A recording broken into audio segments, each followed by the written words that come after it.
So don't take that. We won't take up. Yes, let's be the Pods. in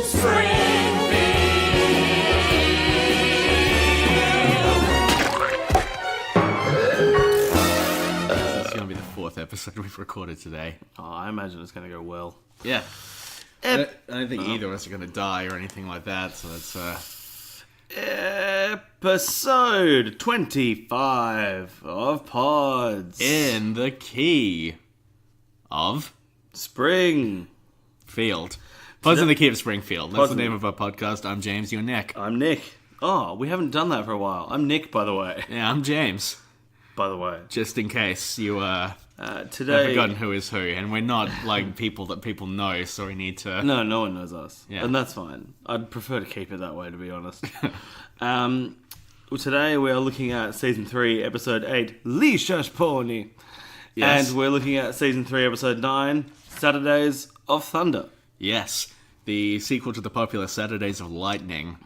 Oh, interesting. yeah. Thunder does tend to follow lightning, so I like what you've done there. Yeah, I did what I could. Yeah. This is the fourth episode we've recorded today, so if we sound a little ragged, Yeah. it's because today is still the day we did the Butterfinger episode. Was it, so let me check I've got the trilogy right. Saturdays of Lightning, followed by Saturdays of Thunder, followed by Saturdays of Going, geez, that was loud.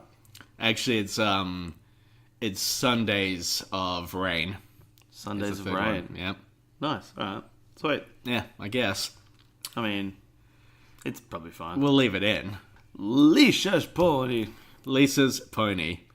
Yes. Where Lisa gets a pony. Mm-hmm. And then years down the track, a New York comedian makes disparaging remarks about it, and she says, I had a pony.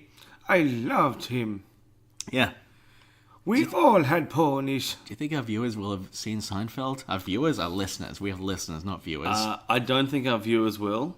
I think our listeners will have. Okay. Either that, or if any of our listeners are not Seinfeld's fans and they wondered why I did that voice 3 times, they'll now know because you've explained the joke. So I think Yeah, it's fine. because there's an episode, the pony remark, where Jerry says, what's the deal with ponies? Good Jerry Seinfeld. Yeah, thanks. Lisa's pony. Let's talk about Lisa's pony. Can we talk about Lisa's pony? It had a For once fun- in our goddamn lives. It had a fun thing at the start. A fun thing at the start. Yeah, the dawn of man. Did you know what that was? Oh, You think yes. Yeah? It's on the tip of my tongue. It's not Planet of the Apes. It's another apey one. Let's get your paws off me, you dirty ape. You can talk.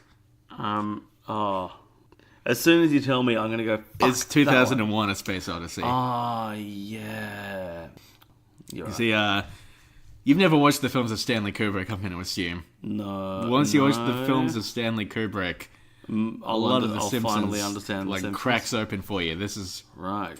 Yeah, this is it opens with the 2001 homage, complete with like the cinematic aspect ratio, which is very nice. I do enjoy when they change aspect ratio. Yeah, you like a good aspect ratio? I do like a good What's your aspect favorite ratio. aspect ratio? This is a question that I feel confident you will have an answer to. Even though you do not watch films, you strike me as a person who will have a preferred aspect ratio. I do have a preferred aspect ratio. Of course you do. What is it? I like 16 by 9. You like 16 by 9? One of the reasons I have come to like 16 by 9 is, so you know how old like standard film photos were all 4 by 3, Yep. and then when digital cameras and mobile phones started coming out and they started introducing 16 by 9 around the time that monitors became widescreen, and a lot of them were 16 by 9, Yep. I was like, I really enjoy this sleeker, narrower, wider kind of situation. Narrower vertically and wider horizontally. I really enjoyed that presentation. And now, sometimes I see people, including a couple of my friends, who have their phones set to 4 by 3. Not a fan. Set it to 16 by 9. And people always say, oh, but what if I want to get these photos printed? You won't. You never will get the photos printed. One thing I enjoy about our friendship is I know I can ask you a question as banal as what is your favorite aspect ratio, and you will have an answer that will take at least a minute and a half to provide, and we'll throw someone under the bus. Not just an answer, but a philosophy, which involves a mild degree of hating. Which will always be very specific. Yeah. And based on a thing that annoyed you once, like a few years ago, that you adopted wholesale. Absolutely. It's good. I think it's good. If anyone on the Twitters wants to disagree with me, please let me know. I'd like to hear a good defense of 4x3 especially for phone camera photos. I'd like to hear a good defense other than, but what if I want to get it printed? Well, there we go. If you are following us on Twitter at Keith Springfield and you would like to hit us up with your 4-3 defense. If you are following us on Twitter and you are equally tedious, maybe just hit up Nick specifically for this one. I really have no horse in this race. Or Also- pony, as it were. the pony. So you've got no favorite aspect ratio I don't have a preferred aspect ratio. I just like the images to be on the screen. on the screen. On the screen. Interesting. In this episode, Homer gets a phone call from little Lisa. You know, I've left pubs before because their TV has been set to the wrong aspect ratio. That is in no way surprising to me. Yeah. Yeah. I just think, well, why would I order a beer from you if you can't get your TV right? I find I spend a lot of time watching the TV if it's on in the pub. Oh, And I just accept whatever conditions. I remember one time we were at a pub and they were playing some sort of like sex documentary on the TV, just quite openly. oh, yeah. Yeah. That's happened to me at more than one pub, to be Yeah. honest. That's always fun. I know one time I was in a bar with this woman I'd been seeing for about a month, and the pilot of Under the Dome was playing on the TV, and I kind of wanted to watch that show. I remember sitting there like just kind of watching it, and realizing I was more interested in this show that was on mute than the woman I was with. I thought, well, this isn't going to work. This isn't a good sign. Yeah, an hour later we broke up. It was perfect. And then it reminded you of the Simpsons movie and how much you love it, and then it reminded you of how much I hate it, and that made you laugh. Yeah, good times were had by all. Pubs, TVs. I had a follow-up anecdote, but it's gone. And if it comes back to you, you can just interject in whatever prescient point I'm making. Oh, I will. About Lisa and her pony. She rings up Homer. Lisa's pony. Yep, she needs the read. So Homer goes to King Toots, King Toots. which is right next to Moe's Tavern. Now, has King Toots always been next to Moe's Tavern? It's there sometimes, and it's sometimes not. Sometimes Have we seen this in a previous episode? I don't know that we've seen King Toots previously. 'Cause I'm just wondering if they had Sometimes there's a blank car park kind of situation on that side of Moe's Tavern. Maybe I haven't been paying enough attention, but I am wondering if they set this up in advance, thinking if we put a music store next to Moe's, we can use that later on. Yeah, that would be I interesting. wonder if they did that. Maybe. I don't know who would even be in charge of that decision, though. I guess the Yeah. showrunner, whoever the showrunner was back then. Maybe King Toot himself, I don't know. I mean, maybe. I mean, King Toot sounds like the name of a big fart to me. An absolute King Toot. Yes. Yes, excellent. And the guy who runs King Toots has one of my favourite lines. I happen to be that moron. I happen to be... Yeah, I can't do his voice. Yeah. He's got a funny mustache, though. I happen to be that moron. I happen to be that moron. One of those. Yeah. One of those was close. It's going more for a Werner Herzog, but didn't really get there either. Oh, our old mate Warnie Hedgehog. Yeah, Warnie Hedgehog. I mentioned... How many times have I mentioned Werner Herzog on this show? Enough for me to know that I can pull up my joke of Warnie Hedgehog. Warnie Hedgehog. Yeah. Okay. Well, there's a school talent show happening, and that seems like a nightmare. Have you ever had to go to like any sort of school talent show? Not Like since as I an was adult? Not since I was at school. No, No, they're grim. They're not not fun. since leaving school. No, I The can't thing imagine is, them being fun. There's always like one kid who's super talented. Sure. And everyone's just there for that kid. Sure. And you know, like you have like King Toot. a child who you're related to is in the thing, and after he's like, well, did you see that kid? That kid's a maniac. Look at the magic that kid is capable of. And obviously, if your sister still listens to this, then she is the talented one that Yeah, everyone of is going course. to She see. knows that, right? yeah. she knows that. No doubt, no doubt. That's fine. I really like the line where Skinner's watching Milhouse tap himself with a spoon, and he says, terrible, just terrible, You know, they seem to get worse every year. This is another one of those Simpsons has ruined my life things because terrible, just terrible is my reaction to a lot of things. And I feel like maybe the fact that lines like this exist mean that I go for the description of terrible more often than I should. Maybe I reach right for that. Not quite the top shelf, but, you know, like third from the top shelf. Sure. Yeah, I take down terrible when I just mean, you know, not very good, maybe. Interesting. Has The Simpsons rewired my brain so completely? Has it redefined terrible for you? Has it redefined terrible? I feel like if I saw an article saying, has The Simpsons redefined terrible, I would be thinking, oh god, what's Harry Shearer done now? Harry Shearer? Yeah. You would think it was him? Well, I mean, hasn't he been the one that there's been recent... Because he does Apu, doesn't he? No, that's, Hank Azaria, I think? Hank Azaria. Maybe it's not Hank Azaria. Oh, well, I apologise. Harry Shearer's not I apologise. Apu, though, I apologise sure. to Harry Shearer for getting him caught in the crossfires. I just mean if you said the phrase "has Simpsons redefined terrible," and I'd be like, well, that would be an indicator to me that something had blown up. Well, that recent episode we watched was very bad. I don't know if it redefined terrible, but it was pretty bad. It's pretty bad. Yeah. You can hear that on the Simpsons Index. One of the episodes, 66, I think. Sure.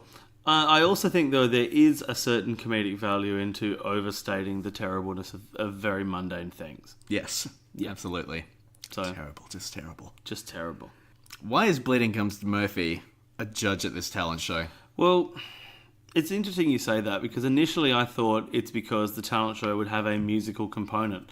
But then they just could have got Mr. Largo for that. Yeah, but I guess they need Bleeding Gums to assess the jazz qualities of the My Dingaling Kid.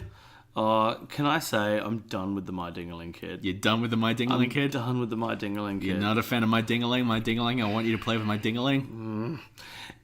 It's been overquoted for me. Overquoted? Let's delve deep into Dingaling. Too many people refer to Dingaling too often. Yeah? Yeah. I don't know, I'm not hearing much Dingaling chatter in my everyday life. I mean, it's not in everyday life. I think that just when you mention Simpsons, sometimes the response is the Dingaling thing. The Dingaling thing. Yeah. And I'm just, it's not a standout moment It's to me. played out for you, Dingaling? It's played out, it's done. I think I've always enjoyed it just for the weird blatancy of it. I think Yeah. early on in The Simpsons, there's some very weirdly just like very specific references to penises that are weird and juvenile, and I kind of enjoy. There's this one. There's Ned saying to Homer, "Hey homie, I can see your doodle." See, I can see your doodle is good. I enjoy that one. Yep. But you've never busted out Dingaling in the bedroom as a line. Oh, no. You've never, serenaded No. a woman with my Dingaling. No. My Dingaling. I want you to Look, play I'm not going to sit here and kink shame those who do. with my Dingaling. It's just not a thing. It's just not a thing that appeals to me. Just not a dinger thing that appeals to you. It's just not a dinger thing that appeals to my ling. Okay, well we can put Dingaling in the vault then. We Right. can lock it away. Oh, we're putting it in a vault. Never again reference the Dingaling Kid. Do you think that if The Simpsons was dubbed into another language, do they change that bit? And then if you can say that bit in both languages, are you my dingaling my dingalingual? My dingalingual. Are you my bi-dingalingual? Is the question you're asking me. Did you enjoy watching the cogs of my butterfingered brain clunking their way through that conjunction? I did indeed. Yes. I'd say it was portmanteauable. Sorry. Okay. Yeah. Okay. This act is over. I like my Dingaling Kid, but that's okay. He can fuck right off. Oh, no, he can go in the vault.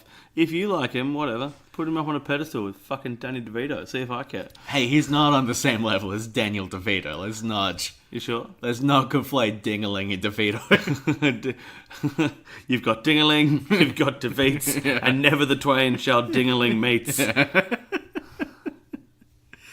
Yeah, okay, that's basically a joke. I'm down with it. I mean, it's got the rhythm of a joke, if nothing else. It's got the cadence of humor. Did I tell you about the joke that I heard? So I was listening to one day of cricket commentary on ABC National Radio. Sure. And one of the commentators told a joke and everyone laughed in the commentary box, like the other 3-ish people, 2 or 3, they all laughed, and it really annoyed me because it's genuinely not a joke. Tell me the joke, Nick. Now, I've seen other people talk about this as well online, so I wasn't the only one that caught it. And because I've seen other people talk about it, I know that I'm getting the words right. Okay. Why was the rabbit asleep in the fridge?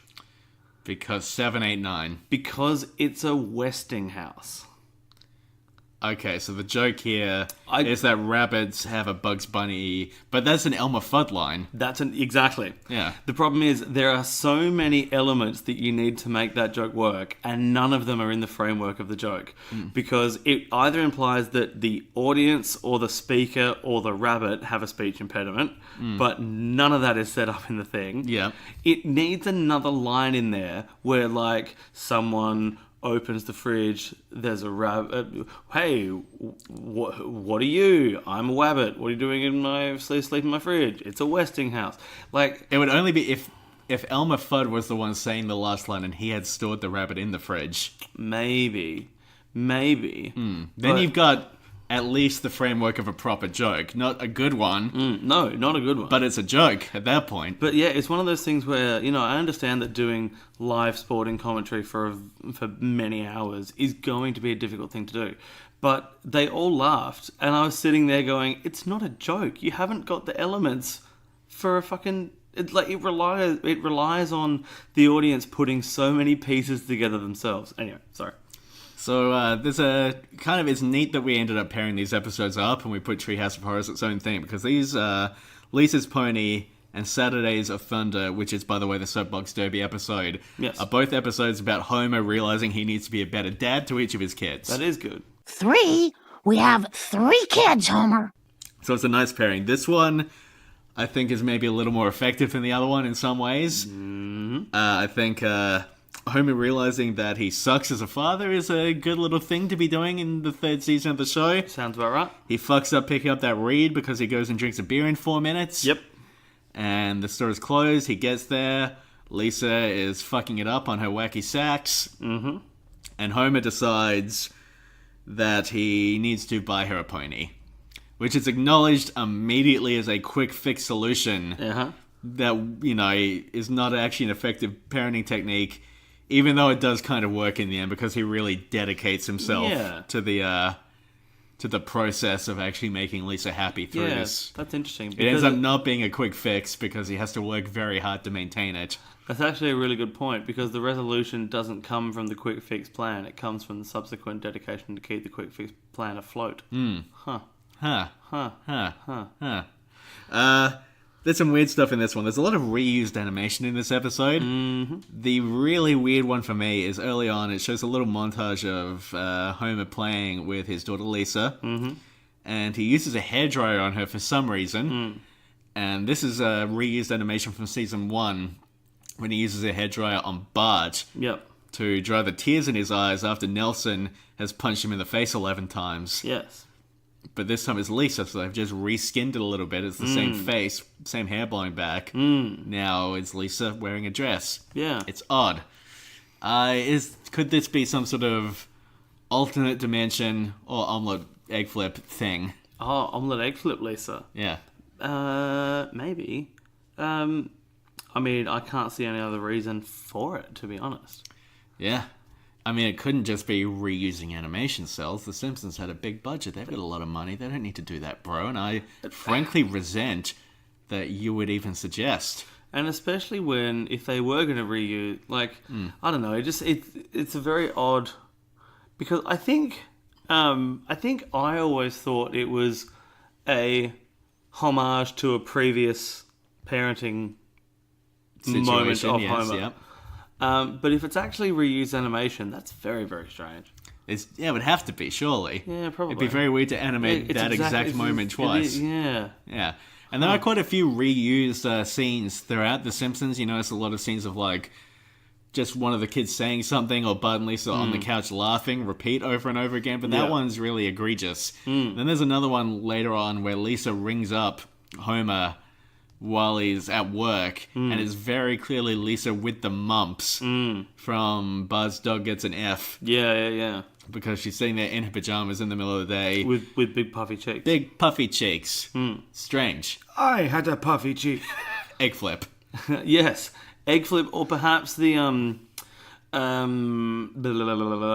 previous episodes I talked about, as well as the egg flip, the one of the multiverse theory. Yeah, Where multiverse theory, Rick and Morty theory. I don't want to call it the Rick and Morty theory. No, that's okay. The multiverse theory, where maybe there was a universe that split, and she went from having mumps to, in one universe, owning a pony, and then another universe, Yeah, it just went having the blanket destroyed. Yeah, well, maybe she just had the lumps from the mumps. You know, lumps is plural, mumps is singular. Think about it. It's interesting. It's not interesting. Don't know why I brought it up. It's because it's part of the topic I've been teaching. God, my life is not interesting. You've been teaching a topic to God? It's part of the topic I've been teaching God. I've been teaching mumps studies. Mumps Yeah. 101. Yeah, the study of mumps. Yes. Moors. Moops. Seinfeld. More Seinfeld references than I was anticipating in this. What's the deal with the mumps? I really enjoyed that Homer says "snuh," and then Yeah. the lights go out, and he smiles, and his big white teeth are glowing in the dark. I'm a big fan of jokes about being able to see cartoon character eyes in the dark. It's always funny to me. Big fan. Big old fan. Big old fan. And then Homer buys a pony. Now, the interesting thing about the pony. Yes? The pony cost $5,000. $5,000 dues. The enormous apology sundae, Mount Bellyache, that Homer buys for Lisa, Yep. of which she eats a single spoon, cost $88. So for the cost of the pony, you could buy 56.8 Mount Bellyaches. It's a lot of ice cream. Yeah, except of course you couldn't buy 0.8 of a Mount Bellyache, so you could buy 56, and then you'd have some change. Maybe they'd give you a discount on the 57th if you can order that much ice cream. I'm sure they would have some sort of bulk discount. I don't know that they would. So what do you think is like the, The absolute limit of ice cream that I could eat? No, what's the... 2 spoons. 2 spoons? I hate ice cream. You hate ice cream? I've seen you eat ice cream. Yeah, I know. And did you notice the begrudging look on my face? What? I'm not an ice cream fan. This is news to me. You used to have ice cream in your house. Like, oh, I feel like a Magnum. Oh, yeah, okay. Sorry. You're not a fan of, like, scoops? I will make an exception for the following. Okay, Choc mint cornettos, sure. boysenberry drumsticks. I don't think cornetto does a boysenberry. Caramel magnums, and occasionally one of those connoisseur ones like the honey. I feel like I've seen you go to a Copenhagen ice cream place and buy ice cream and enjoy it. Only boysenberry. Okay. But the idea of having a tub of ice cream in my freezer that I take scoops out of and put them in a bowl, that doesn't appeal to me at all. So if you had, say, like those little Butterfinger ice cream cups, you wouldn't enjoy them. Can we not mention the B word? Alright, cross off my Mount Bellyache / horse conversion. Tress MacNeille plays the stable owner, I think. Is she a stable owner? I think she's a stable owner. I think she's stable in that she owns things. Nice. And I think one of those things might be a stable. Sure. Great performance there. Really liked Tress MacNeille. There was one line that you really liked. I forget what it was. Her likeness graces a stamp in Tanzania. Yeah, you just really like the pronunciation of Tanzania there, I think. Tanzania. Tanzania. Very, very fun way of saying Tanzania. Yeah. It's a very fun way of saying Armin Tanzarian. There is a, Armin Van Helden. now after the 2001... Sheldon Cooper, sure. Big Bang Theory. Yeah. After the 2001 thing at the start, there's also a Godfather parody scene in this. Oh, the horse's head. Yeah. Yeah. Which is weird. That's a weird thing to put in there. Good scream, though, by Yardley. Yardley Smith, if you're out there, Yardley Smith, really like your scream. Hello. Quite like your podcast as well. What is it, Small Town Dicks, I think it's called. It's a true crime podcast. It's pretty good. Oh, nice. It's odd because you hear stories about horrific murders and then you hear Lisa Simpson's voice just Interesting. pop in and it's like, oh, how did he get killed? It's it's like, oh, so the axe was lodged in his skull. It's something. Huh. It's good though. It's a good Yeah. true crime podcast. Yeah, sure. Yeah. Yeah. And I mean that genuinely, as you know, I could be very inauthentic about something like this, but no, it's actually good. I remember what it felt like to think that things were good. Yeah, it's been a while. Yeah, it's been.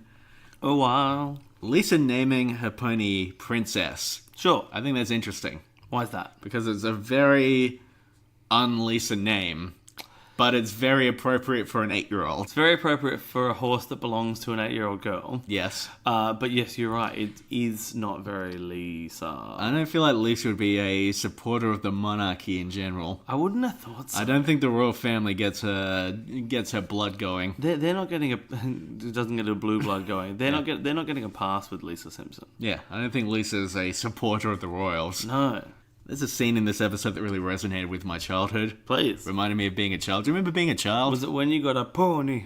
It was when I got a pony. And then I found his head in my bed the next morning. Oh, that's awkward. Yeah, blood everywhere. Oh, I shouldn't have pissed off Marlon Brando.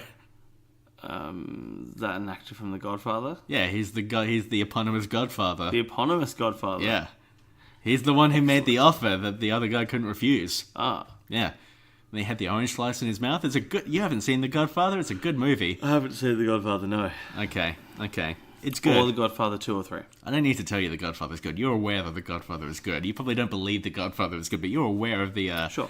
the cultural view that The Godfather is good. I understand that people think The Godfather is good. Yes. Yes. I enjoy that by saying people think it's good. It automatically sounds like I am just completely shitting on it. Yeah, it But definitely sets off something in my internal systems. Yes. Yes, it does. There's a scene here of Grandpa sitting on the floor next to the TV learning how to play a video game from Video Bart. game. And I feel like sitting by a TV, watching an older family member learn how to play a video game while they sort of condescendingly deride the whole experience of playing the game. Yep. And that suggests that this is like a skill that is impossible for them to learn, or is, you know, something other from what they are and what they understand life to be. It's a very familiar feeling to me. Mm-hmm. Just the feeling of, like, you know, an adult who's sort of, like, trying to pretend like this is a skill that only you as a young person can adopt, but doing it in a way that's, like, condescending in a way they don't realize it is. That's interesting. Yeah. I was actually thinking about that scene before we watched it today, because we watched a few clips of some old Simpsons video games for an upcoming Eat My Shorts. Yeah. And there were things, because when you've got that very early 90s video game thing, it's now a video game design language which is not my primary video game design language, right? Yeah. It's the game was requiring the player to do things which to me didn't make sense, like jump off the side of the screen and just presume that a landing platform would be available to you in the next screen. Yep. That seems like a very odd thing to me. So I was watching that thinking, wow, if there was someone in front of me who knew how to play this game, I have a feeling I would be the old adult saying, but why? Why are you doing that? I don't understand why that's the decision that you've come to. That's how I felt when I learnt about Vine for the first time. Oh, interesting. Yeah. I was very confused by the concept of Vine. Right. And the fact that there were people who were getting famous on Vine. I feel like now I understand Vine. Now that Vine is Yeah. dead, I get it. Yeah, Vine was good. But it took you until Vine died?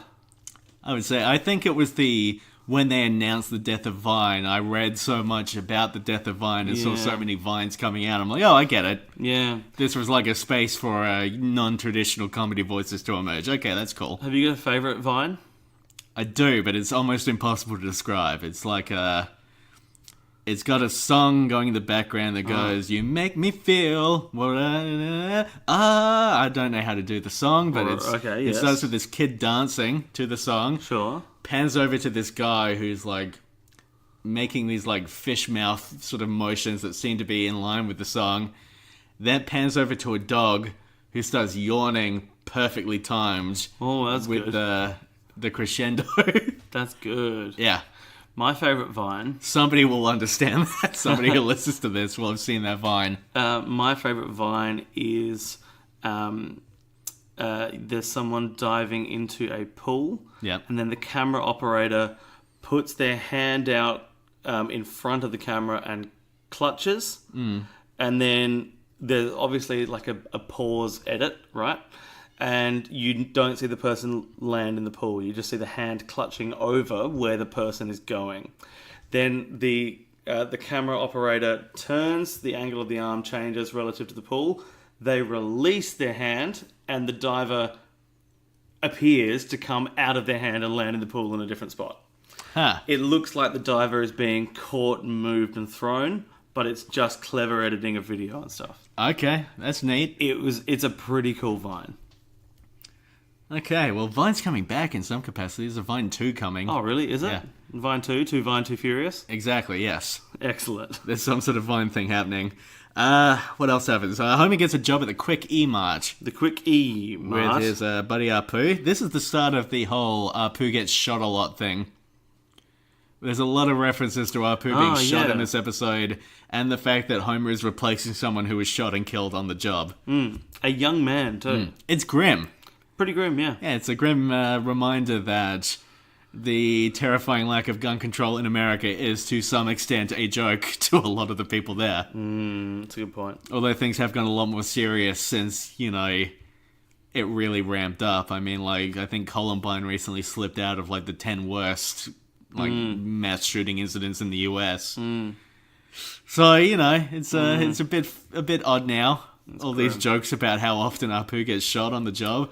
Oh, speaking of things that have now been jokes that have now been made very odd. Yep. I don't like that when Homer is putting in the effort to get Lisa on his side pre-Pony. Yep. He makes some comment about how, but if I do any more of these girly things, I'm going to turn, fruity. Yeah. Nah. Yeah, there's a lot of that sort of thing in every 90s sitcom, I think. Every 90s sitcom. Basically every single thing that culture produced between the dawn of time and about 2013. I was interested to see where you were going to put that timestamp. But, yeah, everything is awful, and we love you all. Yeah, absolutely. Homer gets very tired, and I feel like this is the 4th episode we've recorded today. Yes. The light in the house is starting to fade right now. We've Yes, recorded it a is, lot. actually. I feel like maybe an episode about the benefits of resting properly was an interesting choice at this juncture. So the last episode we did was nightmare caused by eating too much sugar, which we've happened. Yeah, which was And the then- result of the previous episode. And then today we've had the benefits of rest. Yeah. Oh, God. Damn you, cruel irony. But it's impressive that Homer can drive his car while asleep, because you see him nodding off in the car, but he still manages to get home. Yeah. Yeah. And I think that is one of my favourite, and I'm not putting this forward as a niche position, I think it's the favourite dream sequence of a lot of Simpsons fans. Lovely colour palette, nice music, very pleasant animation. It's a really beautiful sequence. It's a really beautiful little sequence. The Simpsons is good sometimes. Lisa's Pony is a good episode, I think. Lisa's Pony. I don't know if that's a controversial position, but I also feel like No, I feel like Lisa's Pony's good. when I was a kid, because kids are fucking garbage, I feel like I didn't watch the Lisa heavy episodes anywhere near as much. Because you didn't want to become too fruity? Exactly, yes, because The Simpsons had taught me that I would if I watched too many Lisa episodes. Therein lies the irony. Yeah, so I feel like, as a kid, Lisa was the one I felt like I could identify with the least who actually got episodes, because there's very few Marge episodes. Sure, yes. So I would tend to not watch them as avidly. Whereas- And then I think it's a fairly common thing where, as an adult, you realize the Lisa episodes actually have the most sort of stuff going on of any of them. And I think you're far closer to Lisa than to any of the other characters anyway. You're thoughtful. You have a good sense of what's right and wrong. I had to give up that pony. You can play a bitch and saxophone. Yeah, that's all. just- All of that's true. You're just 100% Lisa. Yeah, I James, 100% Lisa. 100% Lisa. I have that note that says "You are Lisa Simpson." See you in the car. Yep, I've got that one as well. Yep. I did go through that hippie phase, of course. I dated Nelson Muntz for a while. Didn't go well. Didn't go well. No. Have you got any more on Lisa's Pony? No. Season 3, Episode 9, Saturdays. Saturdays. Oh, Thunder, Thunder, Thunder. Thunder. I thought you were going to start singing that song that I don't like. But Which you one? didn't. Nope. I legitimately don't know what you're talking about. Oh, it's a new pop song that mentions thunder, and it's really boring. She's on thunder. Wouldn't that be great to take songs that have natural elements in them and then just switch it to other natural elements? Just take all the songs of, what was it, Earth, Wind and Fire, that band? Is that a band? Make it Earth, Wind and Thunder. Yeah. Oh, your sex is on thunder. They're all just about fire, though. That's the problem. Yeah, well, like a bridge over troubled thunder. Bridge over troubled fire, I think, would be the really troublesome bridge. Oh, that'd be a mad troublesome bridge. Yeah. Oh, the river caught fire. Paul Newman's gonna have me legs broke. How do we put out this flaming river? Water? But it's water that... Anyway. So this starts with an infomercial. Yep. For Spiffy cleaning product. Yeah, it's a part of an episode of I Can't Believe They Invented It, which features a foam dome, a hat with a can of beer on either side. Yeah. Did it exist at the time this episode aired, or did somebody see that and say, well, this obviously should exist? I don't know, actually. That's a really interesting question. Because it's quite ubiquitous at this point. It's very ubiquitous. I've got 17 of them. Yeah, I mean, I don't believe that, but I think you have at least 2. At least 2. Yeah. Somewhere between 2 and 17. Yeah. That's the believable band in which I'm working. Yeah, 13. 17. Okay. So I was going to talk about infomercials. Okay. Do you have a top 3 favourite infomercials? A top 3. Throwing this at me. with no warning. Number 3. I'm a fan of any infomercial that shows people really struggling to do very simple things. Oh, isn't it great? Even like putting a lid on a saucepan and they manage to burn their house down in the process. Yeah. I Just, love they it. try to get a chip out of the bowl and the whole thing falls over, or they... Yeah. Okay. Yeah, they're trying to wash their windows, but the windows shatter, or, they're just trying to get the grouch out of their shower, but, like, their wife leaves them, that sort of thing. Yeah, struggling to do menial tasks. Yeah. Wouldn't that be great if those ads were just, like, somebody's, struggling to clean a plate, so, like, their wife just walks in and hands them divorce papers and walks out. Oh, they, like, shrug their shoulders in an exaggerated way and start crying. Do you find that you have hard to water plants and then it's just like their nan dies? So in number... Do you find that you can never find the remote? Their kids just leave. Never to be seen again. Kids leave because they're bored by what's on TV. We've sought an emancipation proclamation. We're getting away from you as a parent. They're going to work with like some salsa on their shirt and get fired. Number 3 on my list is the Ronco rotisserie. Ronco rotisserie? So this is the one... you actually have a top 3 all planned out. Okay. I do. Okay. So this is an American infomercial which you may have seen. You may you may recognize from the tagline "Set it and forget it." Okay. This is like the thing that's the size of like a toaster oven, like a benchtop toaster oven, but it's a fully functioning rotisserie. And it comes with like 400 attachments, so you can do anything from like, a 4 kilo roast beef all the way down to like prawns in a basket which spin. And they've got like, on the set for this infomercial is great, because they've got 20 of these bloody rotisserie ovens. Yeah. And he just keeps going around loading up recipe after recipe and then just saying, and it's just set it. And then the audience joins in and forget it. And it's great. Number 2 is any of, and this is here more for sentimental reasons more than anything else, any of the Big Kev cleaning products. I'm loving it. Not the right line. I'm excited. That's it. Yep. I'm loving it. He loves McDonald's. That's what I'm trying to say. And I mean, they weren't that great. They're just a bunch of cleaning products. But I should know a guy online who used the handle Big Kev. Oh, really? So, yeah. How is Kev? I haven't seen him in years. I caught up with him once. Well, we had a big schnitzel together. You know that the real Big Kev died in 2005. So if it wasn't just a nom de plume or a nom de screen, if it was an online set. Nick, this is not the Halloween episode. You can't pull but he died 12 years ago on this very night. I was going to do that.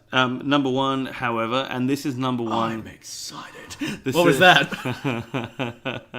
Is that the ghost of Big Kev's past? This is, Big Ghost Kev. Big Ghost Kev. Number 1 on my list, and this is number 1 with a bullet. It's Chef Tony with his Miracle Blade 2 set of knives. Miracle Blade 2. Yeah. You wouldn't want to be stuck with Miracle Blade 1, would you? Absolutely not. Miracle Blade 2 was the infomercial that went for a solid half hour, and it had everything from he would slice the skin off a tomato wedge, and then he would... I remember that. And then he would cut the skin lengthways, cut the skin... How would you describe it? He would bisect the entire layer of skin. And then they would take the bread knife over to a gyprock wall where they had an electrician installing a light switch using only a bread knife for some reason. And then... Just in case that's the thing you want to do. Just in case. And then I think that was also the infomercial where they would throw a pineapple up, do 2 hacks at it with a knife, and like a slice of pineapple would come out the middle. Oh, shit. Yeah, it was pretty impressive. I kind of want those knives now. I don't have a knife that can cut through a shoe. So those are your top 3 infomercials. Yeah, those are my top 3. Have you ever bought anything from an infomercial? No. No, you've never bought any gravestone wax? No, I haven't bought any grave. Because I really like the weird detail of it being Edgar Allan Poe's grave that they're doing that on. Totally. I like that 3 bottles is enough to clean 1,000 tombstones. Yeah, it's a lot of tombstones. It's a lot of tombstones. And they give you, what is it, like a state of Iowa jelly mold or something with it? It's State of Kansas, I reckon. Kansas? They say. I mean, the tombstones I own are getting pretty musty. Why do you... is that because you're such a Treehouse of Horror fan that you wanted to immortalize the... What I like is to buy tombstones for my enemies so that when they die, I can have them installed. Because if you beat the family to it, you can have a tombstone that says whatever you want. If you were going to do that, you can have whatever you want on the gravestones. Yeah. That's particularly evil of you, Mr. Jekyll. That's what I do. It's how I live. See, that's what I thought. I'm just pulling up State of Kansas Jello mold. Yep. I have a feeling it's just a square tray. Is Kansas an entirely rectangular state? It's not far off. Huh. I had a feeling that would be a bit of a joke. But my knowledge of American geography is almost as bad as Americans' knowledge of everywhere geography. Yeah, you're not in Kansas anymore, Toto, so you just don't understand. Hold the line. Love isn't always, etc. No. You know, there was a pizza restaurant near where I used to live called Toto's Pizzeria. Yeah. And I always hoped that their whole music was "Hold the line, pizza's not always on time," but I don't think it was. Yeah, did they bless the pizzas down in Africa? I think it was. I like to rain down mozzarella. Okay. I like to rain down mozzarella. There's a line in this episode where Marge asks Homer who's using the power tools, and he says, I don't know, some guy, I guess. Another phrase that I use all the time, and I'd forgotten the context of. Oh, yeah. Just very flippantly. I feel like a lot of the quotes that we have adopted into our everyday life, just from general things, are very flippant. They are. We are very flippant about things. We're a bunch of flippant men. Yeah, just some guy, I guess, is a very flippant thing to say about anything. But, yeah, totally. But it is a line that I use all the time if I'm just not sure who is doing something. Yes, absolutely. It's never like I should go and find out the details. No. It's just some guy, I guess. Yeah, no, that's good. Hey, Jekyll, who do you pay your rent to? I don't know, some guy, I guess. Yeah. It works. I like it. I was about to name who I pay my rent to. I'm like, that's probably not a good idea on the podcast. Probably not necessary. So, what happens in this episode? Fuck. Who is they in the context of what I'm saying here? Homer takes little Lisa to the VHS Village, which was formerly the Beta Barn. What do you think it would have become after that? It would have become like the DVD district? The DVD district. The Blu-ray building? Good. Blu-ray building's nice and easy. And then a place that sells Netflix subscriptions. Yes. The Netflix Nook. Yep. The iTunes interior. Sure. Sure. Um, Hulu Home. Mm-hmm. The Amazon Prime place. Who cares? access to online content license hut. Pirate Bay. Pirate Bay. And while he's there, he sees a bit of the McBain film, second McBain film. I've said this before, and I'm going to say it again. If McBain was a real movie, I think it would be a pretty good movie. This whole thing with, Scully, who's going to retire tomorrow, and he's got to live forever, it's very unsubtle. And it's obviously meant as a parody of, the Schwarzenegger films of the era, but it looks like so much fun. And this sequence is actually quite artful. There's like the shot through the keyhole, like all the pointless just shot changes are a lot of fun. And the guy riding out on a motorbike. Yes. This is meant to be ridiculous, but I would watch the fuck out of this movie. I would enjoy it a great deal. I could see you watching this movie. Yeah. And talking to me about it. Yeah. I would be telling you all the details. And you would be sitting there saying, James, I swear to fucking God, if you don't shut the fuck up about this McBain film, I am going to run you down with my car. Yeah. And I would just keep going. And I'd leave the house later, and I'd be walking down the street, and a pair of headlights would just light up ominously on the street. I'm like, what's that? And this car would come barreling towards me, and I would try to leap out of the way, but it would be right at me. But then at the last moment, the car would be smashed out of the way by another car, and out of that car would step Nick, my friend. And I'd say, Nick, you saved me. And you would say, friendship runs deeper. Friendship runs deeper than any animosity that might come out of your japery. And it'd be nice. It'd be a nice moment. Fuck. So when the shark gets into the underwater fathering tank, that's pretty funny. That's pretty funny. I love the National Fatherhood Institute in this episode because it's so fucking weird. Weird. Everything happening in there is bizarre and crazy. I like it a great deal. Is it intentional that the initials of the National Fatherhood Institute are NFI, common initialization for no fucking idea? Seems like a possibility. But, if they do need to implement underwater fathering at any point in society, we'll know how to do it. If Bioshock ever actually happens. Bioshock? Yep. Instead of adapting, the Ayn Randian principles that that fucking terrible game is based on. Sorry, fans of Bioshock. I don't like Bioshock. Sure. Yeah. Go to the National Fatherhood Institute. Sure. And I say that as a video game critic. Bioshock is not very good. Ken Levine, if you're listening, I'm sorry. That's just how it is. Right. I shouldn't be calling out Ken Levine so specifically on this podcast. Yeah. Not that Ken Levine is likely to be listening. He's pretty busy. Yeah. Ken Levine's the lead designer on Bioshock, you see. Oh, okay. Yeah. I figured he had something to do with the... He's not just some guy who likes Bioshock. I gathered from context he had something to do with its construction or creation. The whole conceit of the episode that Homer fails a National Fatherhood Institute test. Fatherhood quotient. Yeah, there's literally just 4 questions in a magazine. 4 questions in a magazine. I feel like this is preempting BuzzFeed by some time. That's a good point. You answer 4 questions and this will tell you which member of Sex and the City you are or whatever. Or what kind of tree you are. Yeah, whether you're a good papa. I do like that later in the episode, Homer completely subverts this by, he doesn't have an answer to the last question, who's another father you talk to, so he just runs outside, talks to Flanders for 5 seconds, and then runs off again, declaring himself a perfect father. Yeah. I like that.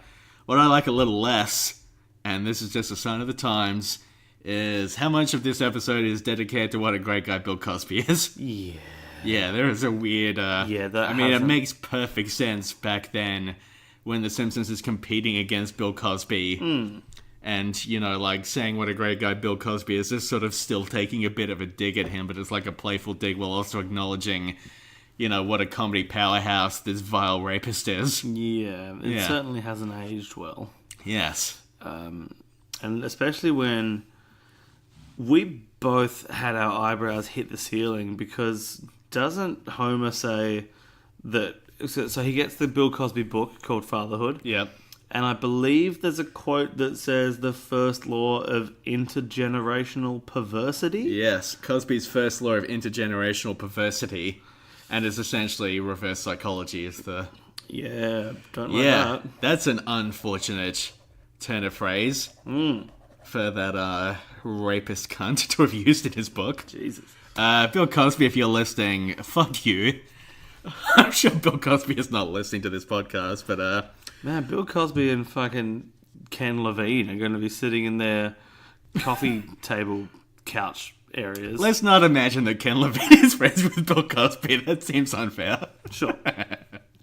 Sorry, all I meant by that was they're both going to be sitting there going, what the hell? Why are we getting these? What the hell does that mean? What the hell does that mean?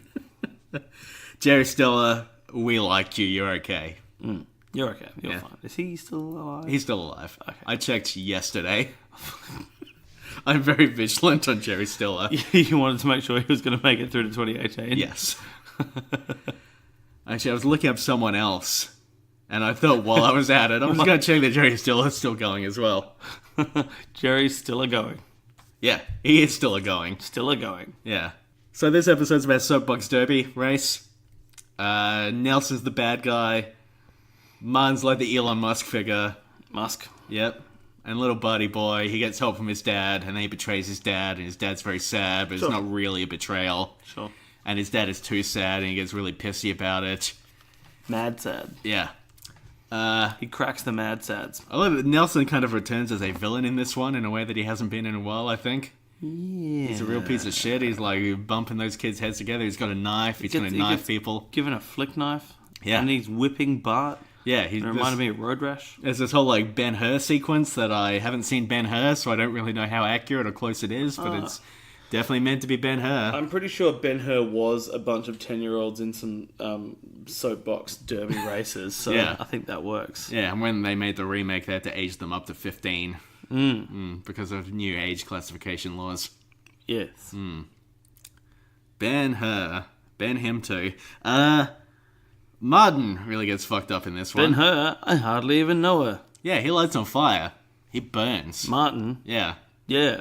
yeah. Do you think maybe he dies in Death Dream?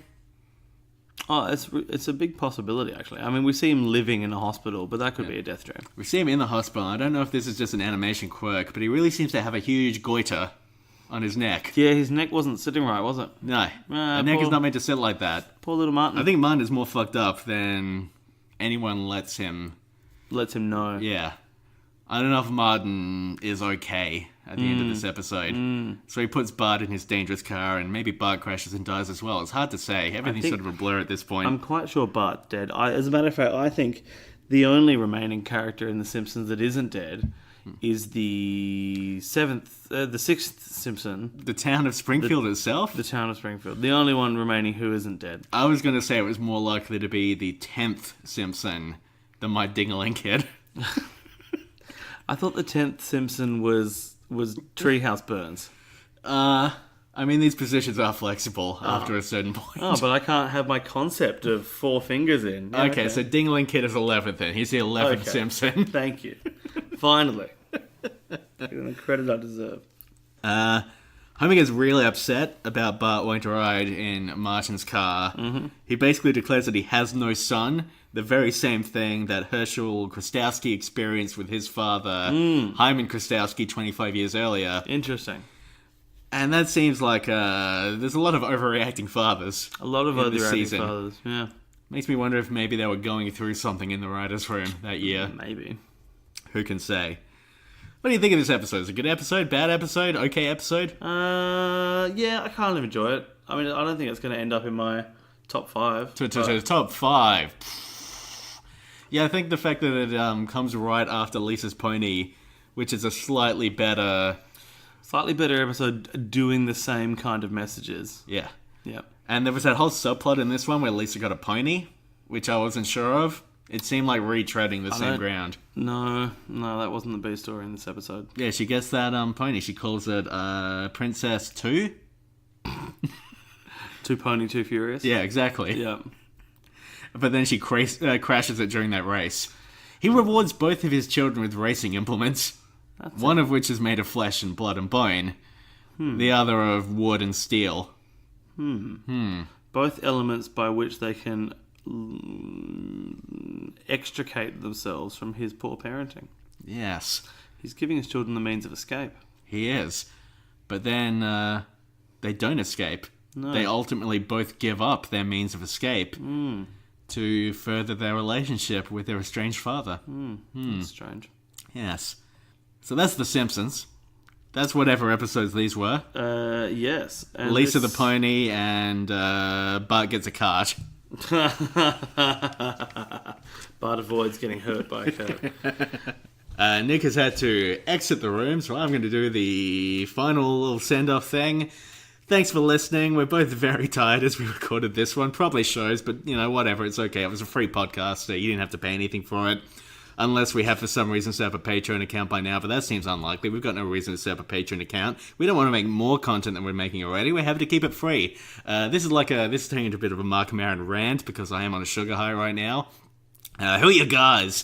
We are on Twitter at Keith Springfield, Instagram, Pods in the Key of Springfield, Facebook, Pods in the Key of Springfield, email, podsinthekeyofspringfield@gmail.com.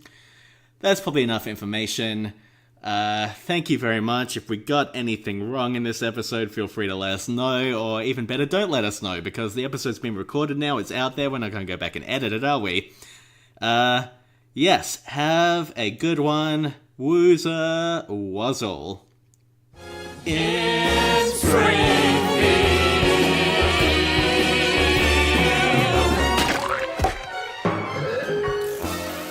In fact, I hate anyone that ever had a pony when they were growing up. I had a pony.